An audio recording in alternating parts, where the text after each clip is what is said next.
Hi hello నేనైతే ఇవాళ మీతో ఒక విషయం చెప్పాలనుకుంటున్నాను. అదేంటంటే మన ఫస్ట్ ప్రెగ్నెన్సీలో చాలా ఇన్వాల్వ్ అయిపోయి చాలా ఇదిగా ఉంటాం ఫస్ట్ కిడ్ కాకపోతే. అలాగే సెకండ్ ప్రెగ్నెన్సీ ఏంటంటే ఫస్ట్ కిడ్ ఉంటుంది మనకి ఆల్రెడీ.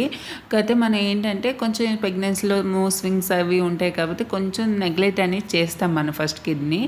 దానివల్ల ఫస్ట్ కిడ్ కొంచెం లోగా ఫీల్ అవుతుంది. అప్పటి నుంచి వాళ్ళకి స్టార్ట్ అవుతుంది మైండ్లో ఒక ఆలోచన అనేది. అదేంటి, ఒక సెకండ్ బేబీ వస్తుంది, నన్ను కొంచెం కేర్లెస్ చేస్తారని వాళ్ళకి ఎక్కడో స్టార్ట్ అవుతుంది. నేను చాలామందిని చూశాను, విన్నాను మా మమ్మీ చెప్తున్నప్పుడు. అందుకని చెప్పి మన ఫస్ట్ కిడ్ని కూడా మన ప్రెగ్నెన్సీలో ఇన్వాల్వ్ చేయాలి. అది ఎలా అంటే, మన స్టమక్లో బేబీ ఉన్నప్పుడే వాళ్ళ చేత మార్నింగ్ టైమ్స్ గుడ్ మార్నింగ్ చెప్పిద్దాం, ఈవినింగ్ టైమ్స్ ఏమో గుడ్ నైట్ చెప్పి పడుకోబెట్టిద్దాం. ఇలా చేసామనుకోండి, ఫస్ట్ కిడ్ కూడా ఓకే నాకు సిస్టర్లో బెటర్ వస్తారని చెప్పి వాళ్ళకు చాలా ఎమోషనల్గా బాండింగ్ అనేది పెంచుకుంటారు. రేపు డెలివరీ అయ్యాక కూడా ఏం ప్రాబ్లమ్స్ ఉండవు, ఇద్దరు బాగా మింగిల్ అయిపోతారు. మా పిల్లలు అయితే అలాగే అయ్యాడు.